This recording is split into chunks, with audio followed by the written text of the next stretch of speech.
नमस्कार दोस्तों, कैसे हैं आप सभी लोग।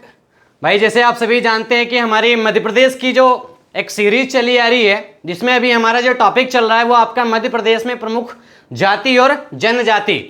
ठीक है भाई, हमारी जो पहली क्लास थी उसमें हमने नॉर्मल उसका एक डेफिनेशन देखा, या किस समुदाय को या किस समूह को भाई हम अनुसूचित जाति बोलेंगे या जनजाति बोलेंगे। साथ में भाई इसकी परिभाषा के साथ साथ हमने इसकी कुछ विशेषताएं देखी कि भाई इन जनजातियों की एक अपनी विशिष्ट भाषा होती है, इनका पहनावा अलग तरीके का होता है। ठीक है भाई, भूत प्रेतों पर विश्वास रखते हैं, प्राचीन धर्मों को मानते हैं, मांसाहारी होते हैं। तो ये हमने विशेषताएं भी देखे।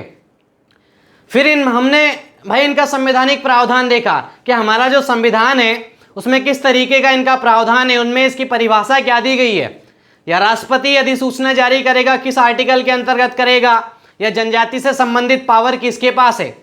ठीक है, फिर पढ़ना स्टार्ट किया हमने नक्शे के साथ। प्रमुख जाति देखा, जनजाति देखा, जिसमें भाई हमने कंप्लीट कर चुका है आपकी गोंड है, भील जनजाति है, ठीक है, वैगा जनजाति है, ये हम पढ़ चुके हैं। ठीक है, बस आज इसी को हमको आज खत्म करना है। प्रमुख जनजाति में हमारा आज की जो जातियां हैं, सबसे पहले आपकी कोल जनजाति। ठीक है भाई, मैं इसको बता चुका हूं। आपका कोल जनजाति जो है आपका रीवा पन्ना जो सतना वाला क्षेत्र है, इधर वाला जो क्षेत्र है, यहां पे निवास करती है आपकी कोल जनजाति। उपजातियां भाई रोतिया रौतेले हैं आपके। ठीक है, तो ये इसकी उपजातियां हैं। इसके अलावा कोल जनजाति जो है इसके भी दो उपवर्ग होते हैं भाई। ठीक है, कोल जनजाति के पहला होता है आपका कोलेरियन, एक होता है मुंडारी। ठीक है भाई, जिस तरीके से अपन ने गोंड जनजाति में देखा भाई राजगोंड होते हैं, धूर गोंड होते हैं, भील जनजाति में देखा कालिया भील, उजला भील। ठीक, वैसे ही आपका कोल जनजाति के भी दो उपवर्ग हैं, पहला कोलेरियन है और दूसरा क्या है आपका मुंडारी। इसके अलावा कोल जनजाति का जो मुख्य व्यवसाय है, अगर भाई आपसे पूछा जाए इस जनजाति का मुख्य व्यवसाय, तो वो है भाई आपका कृषि। बिल्कुल आप याद रखोगे, इनका मुख्य व्यवसाय क्या है भाई, कृषि। ठीक है, तो अपनी फसलों की रक्षा के लिए जो कृषि करते हैं भाई, जो भी ये फसल उगाते हैं उसकी रक्षा के लिए ये लोग सूर्य है, चंद्रमा है, इसके अलावा आपके इंद्रदेव हैं, इन सभी की उपासना करते हैं। भाई इंद्रदेव को ही अपना इष्ट देव मानते हैं, तो इन सभी भाई देवी देवताओं की उपासना भी करते हैं अपनी फसलों की रक्षा के लिए। ठीक है, तो मुख्य व्यवसाय भाई आपकी कोल जनजाति का क्या बोलोगे आप, कृषि। दूसरा सबसे इंपॉर्टेंट बात यह है कि कोल जनजाति जो है ये हमारे मध्य प्रदेश में मुंडा समूह की सबसे प्राचीन जनजाति है। बिल्कुल ये आप याद रख लो भाई, दिमाग में फिट कर लो, इसको आप नोट करके भी लिख सकते हो। कोल जनजाति मुंडा समूह की सबसे प्राचीन जनजाति है, जिसका संबंध हमारे मध्य प्रदेश के, आपका एक जिला है मध्य प्रदेश में रीवा, इस रीवा जिले के करौली क्षेत्र, खुराली क्षेत्र इसको अपन बोलते हैं। ठीक है, तो रीवा क्षेत्र से संबंधित है ये जनजाति आपकी। मैं बोल चुका हूं आपका रीवा पन्ना सतना खुराली क्षेत्र से आते हैं भाई ये आपके। तो मुंडा समूह जो है इसकी सबसे प्राचीन जनजाति है कोल जनजाति, जिसका मूल स्थान अगर पूछा जाए तो आपके मध्य प्रदेश के रीवा जिले के खुराली क्षेत्र से हैं।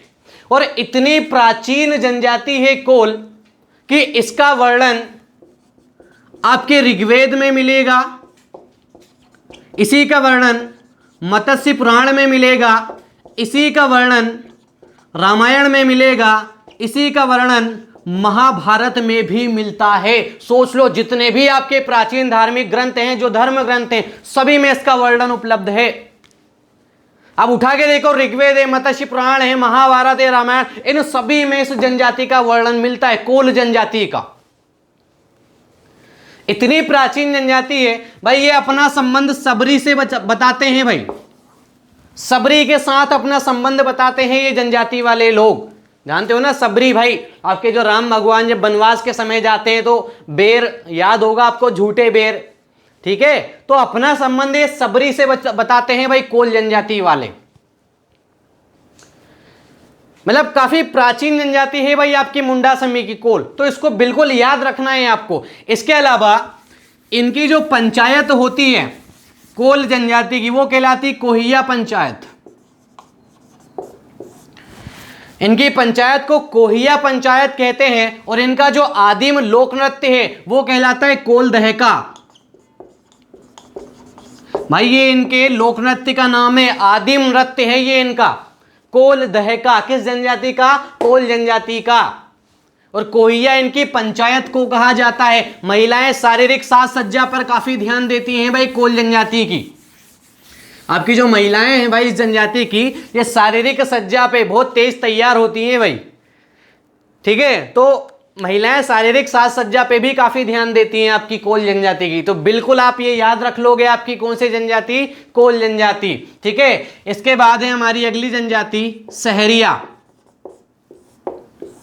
ठीक है। सहरिया भाई जल्दी लोकेशन बताओ कहां पड़ता है आपका? ग्वालियर शिवपुरी दतिया का जो क्षेत्र है आपका, वहां पे सहरिया जनजाति उपलब्ध है आपकी। सहरिया जनजाति जो है ये वर्तमान में काफी विकसित हो चुकी है। अभी आप वर्तमान के समय में हम देखेंगे तो ये जनजाति काफी विकसित है, लेकिन अभी की बात ना करें भाई। ये आपकी जनजाति जो है, सबसे पहला पॉइंट तो इनकी आर्थिक स्थिति काफी कमजोर है। कारण क्या है? ये जनजाति भाई भूमिहीन होती हैं। भूमिहीन होती है का मतलब ये है इन जनजातियों के पास जमीनें नहीं होती हैं। जमीनें नहीं है मतलब स्वाभाविक है भाई इनकी आर्थिक स्थिति क्या है? कमजोर होती है, कमजोर है। दूसरा, इस जनजाति को आलसी जनजाति भी कहते हैं। आलसी जनजाति इसलिए कहते हैं भाई ये लोग काम नहीं करते हैं। भाई एक तो जमीन भी नहीं है और दूसरा काम भी नहीं कर रहे हैं ऊपर से। ये भाई काम नहीं करेंगे तो बताओ आर्थिक स्थिति कैसे मजबूत होगी अपनी? काम भी नहीं करते हैं और ऊपर से मदिरा का सेवन भी करते हैं, दारू भी पीते हैं, बहुत तेज लपक के पी रहे हैं दारू भी, तो मदिरा का सेवन भी करते हैं भाई, इसलिए काफी आलसी जनजाति इसको बोला जाता है। कौन सी जनजाति को? आपकी सहरिया जनजाति को। आर्थिक स्थिति बहुत कमजोर है क्योंकि ये भूमिहीन होते हैं भाई। तीसरा, ये जनजाति अपने आप को भीलों का छोटा भाई, भीलों का छोटा भाई कहलाने में काफी गौरव महसूस करते हैं। बहुत गौरव भाई, इनको गौरवपूर्ण लगता है। धीरे से भाई कहीं भी आपको मिल जाए सहरिया जनजाति का कोई भी, या आपका कोई भील व्यक्ति है, अगर भील व्यक्ति ने इनके गले में हाथ डाल के कह दिया और छोटे, भाई छोटा भाई मतलब वही हुआ आपका, ठीक है, और छोटे कह दिया धीरे से इसने गले में हाथ डाल के, तो खुश हो जाते हैं भाई ये लोग सहरिया जनजाति के। भीलों का छोटा भाई कहलाने में काफी गौरव महसूस करते हैं ये। कोई भी भील व्यक्ति इनसे बोल दे और छोटे क्या हाल है, इतने में तो मस्त हाल है भाई, ठीक है। तो ये भी आप याद रखोगे, भीलों का छोटा भाई कहलाने में काफी गौरव महसूस करते हैं। इसके अलावा लास्ट पॉइंट याद रख लो भाई, इनके नृत्य। सहरिया में भाई सबसे पहले तो आप लहंगी नृत्य याद रखोगे, लहंगी, ठीक है। इसके बाद दुलदुल करके एक नृत्य इनका, दुलदुल घोड़ी करके बोलते हैं इसको, और एक आपका तेजाजी। ये तीन नृत्य आप बिल्कुल याद रखोगे, रट लो तीनों को। एक तेजाजी है, दुलदुल घोड़ी करके है, और एक आपका कौन सा है? लहंगी, ठीक है। तो आप ये तीनों लोक नृत्य भाई इनके याद रखोगे। तीनों नृत्य किस जनजाति के? सहरिया जनजाति के। भूमिहीन होती है, आर्थिक स्थिति काफी कमजोर है, आलसी भी कहते हैं क्योंकि ये काम धंधा नहीं करते हैं, ऊपर से शराब का सेवन करते हैं। प्रमुख नृत्य आप लोग याद रख लोगे, ठीक है। तो ये आपकी कौन सी जनजाति की बात किया भाई मैंने यहाँ पे? सहरिया जनजाति। आया समझ में, ठीक है। सहरिया के बाद भाई अगली जनजाति की बात करूंगा मैं, बंजारा। काफी ध्यान से समझना है भाई। बंजारा का जो क्षेत्र है आपका मालवा निमाड़ क्षेत्र, ठीक है। मालवा जो निमाड़ क्षेत्र है वहां पे पाई जाती है आपकी बंजारा जनजाति, ठीक है। बंजारा जनजाति जो है हमारे भारत की घुमंतू जनजाति है। घुमंतू मतलब घूमने वाले, एक स्थान पे इनका डेरा नहीं होता है, इसलिए इस जनजाति पर आज भी भाई कबीले पद्धति का प्रभाव दिखता है। कबीले भाई आपने सुना होगा भाई, पहले क्या कुछ खाना बदोश कबीले हुआ करते थे। मतलब ये किसी स्थान पे रहते हैं, वहां इन्होंने अपना कुछ समय तक जीवन यापन किया, उस जगह को छोड़ के किसी और जगह चले गए, फिर थोड़े दिन तक उस जगह रहेंगे, फिर अपना जीवन यापन वहां जैसे जितना भी उनको करना है भाई व्यतीत करेंगे, फिर वहां से तीसरे स्थान पे चले जाएंगे, उसको बोलते हैं खाना बदोश कबीला। ठीक वैसे ही आपकी बंजारा जाति होती है, एक स्थान पे नहीं मिलेंगे आपको भाई ये। तभी तो भाई कहा जाता है इनके बारे में कि भाई भारत की इस घुमंती जाति पर आज भी कबीले पद्धति का प्रभाव दिखता है। जिस तरीके से कबीले का एक सरदार होता था भाई, एक मुखिया होता था, वैसे ही इनका जो सरदार है वो कहलाता है नायक। भाई बंजारा जनजाति का जो एक समूह है, एक ग्रुप है, उसका जो सरदार है, जो मुखिया है, वो क्या कहलाता है भाई? आपका नायक कहलाता है। अक्सर आपके जो गांव क्षेत्र होते हैं, उन गांवों से कुछ दूरी पर इनके भाई डेरे होते हैं, मतलब कुछ दूरी पर इनकी बस्तियां बसती हैं बंजारा जनजाति की। और एक और सबसे इंपॉर्टेंट बात यह है कि बंजारा जो स्त्रियां हैं, ये विश्व में सबसे श्रृंगार प्रिय स्त्रियां होती हैं। बिल्कुल आप याद रखोगे, बंजारा स्त्रियां विश्व में सबसे श्रृंगार प्रिय स्त्रियां होती है, सबसे ज्यादा सजने वाली स्त्रियां। श्रृंगार का बहुत ज्यादा शौक होता है इनको, बहुत तैयार होती हैं भाई। ठीक है, कौन सी स्त्रियां? आपकी बंजारा स्त्रियां। तो पहले ये लोग भाई बेलों पर, भाई जो बेल होते हैं उन पे सामान लाद कर, भाई जो भी आपके जीवन में जो डेली यूज की जो वस्तुएं होती हैं उनको क्या करते थे भाई? ये बेलों पे लाद के एक स्थान से दूसरे स्थान पे जाके बेचते थे और उससे अपना जीवन यापन चलाते थे। लेकिन आज इनका जो व्यवसाय है वो है पशुचारण, यानी पशुओं को चराते हैं ये। आज का जो इनका व्यवसाय देखा जाए बंजारों का, तो भाई ये पशु चराते हैं आज। इसके अलावा जो बंजारा जाति है भाई, ये सिख धर्म के प्रभाव से, किस धर्म के प्रभाव से भाई? सिख धर्म के प्रभाव से गुरु नानक और गुरु ग्रंथ साहिब दोनों पर विश्वास रखते हैं बंजारा जाति के लोग। गुरु नानक और गुरु ग्रंथ साहिब दोनों पर विश्वास रखते हैं और विवाह के अवसर पे उदासी अरदास भी पढ़ते हैं भाई। ये कौन सी अरदास पढ़ते हैं भाई? उदासी अरदास, विवाह के अवसर पे।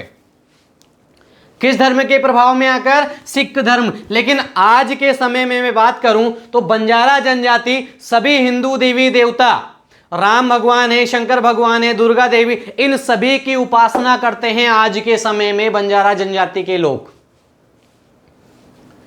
सभी हिंदू देवी देवताओं की उपासना करते हैं, उन पे विश्वास रखते हैं, पूजा पाठ करते हैं उनका। तो ये आपकी घुमंतू जनजाति है भाई, और कबीले पद्धति का सबसे ज्यादा प्रभाव इसी पे दिखता है आज के समय में बंजारा जनजाति का। और एक नोट करने वाली बात यह है कि विश्व में सबसे पहले कंघी का प्रयोग, भाई जो हम कंघी करते हैं, आपके जो बाल है तो इसमें आप जो कंघी करते हो, उस कंघी का प्रयोग पूरी दुनिया में सबसे पहले इसी जनजाति द्वारा किया गया था। कौन सी जनजाति द्वारा? बंजारा जनजाति द्वारा। सबसे पहले कंघी का प्रयोग इसी जनजाति ने किया था भाई, बंजारा जनजाति ने। बिल्कुल आप इसको याद रखोगे, रट लोगे।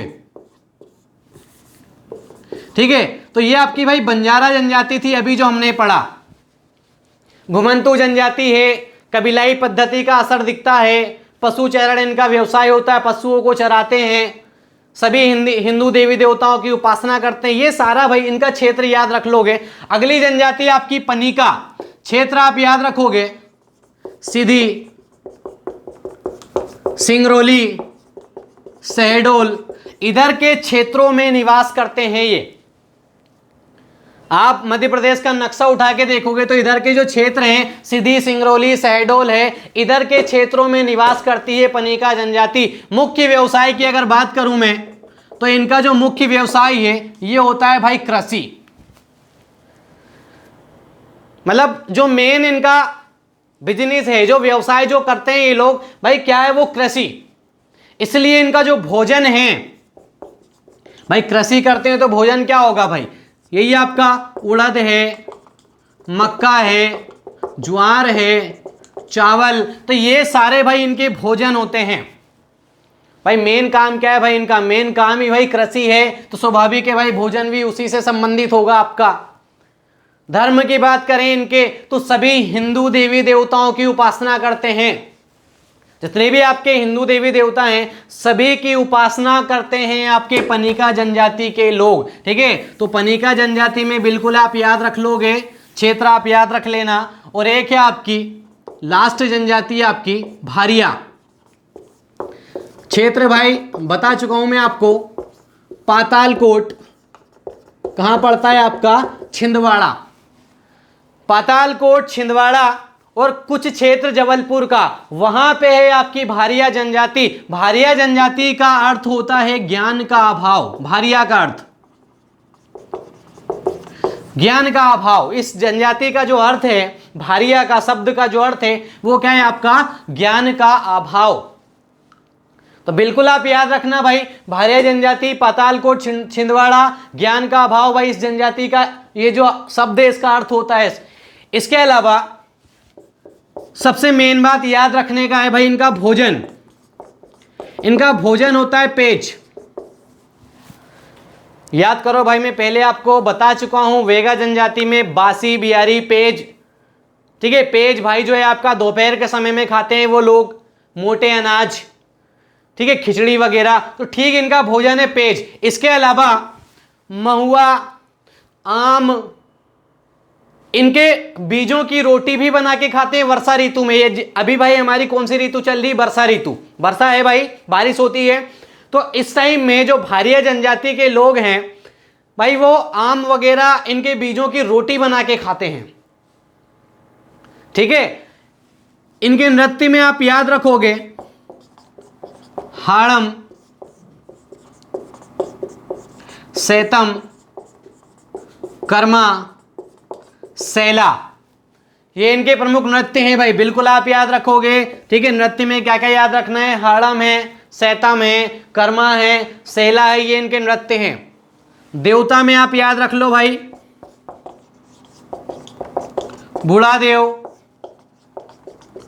दूल्हा देव और नागदेव, ये इनके 3 देवता होते हैं। बिल्कुल आप याद रखोगे। भारिया जनजाति के बारे में इतनी जानकारी आपको होना चाहिए। लोकेशन पातालकोट, छिंदवाड़ा, कुछ क्षेत्र जबलपुर का लगता है। भारिया शब्द का क्या अर्थ होता है भाई, ज्ञान का अभाव। भोजन में पेज याद रख लेना। इसके अलावा महुआ हुआ आपका आम, इनके बीजों की रोटी बना के खाते हैं बारिश में।